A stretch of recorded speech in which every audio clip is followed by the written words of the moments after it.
айтып өтсеңіз. Габдуллина Райхан Касымовна, руководитель отдела занятости социальных программ Целиноградского района.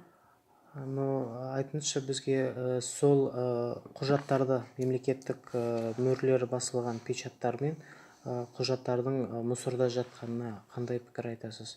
Сіздердің мекемеге тиісті. По поводу этих документов могу сказать, что будет проведено служебное расследование. Сейчас я не могу понять, как они туда могли попасть. Дело в том, что буквально 2 недели назад отдел переезжал из здания акимата в другое здание. Поэтому мы проведем служебное расследование, как могли попасть эти документы туда. Еще могу пояснить, что никакие документы у нас так не выкидываются в мусор. У нас заключен договор с нашим ИП при Государственном архиве, и все документы мы сдаем в архив.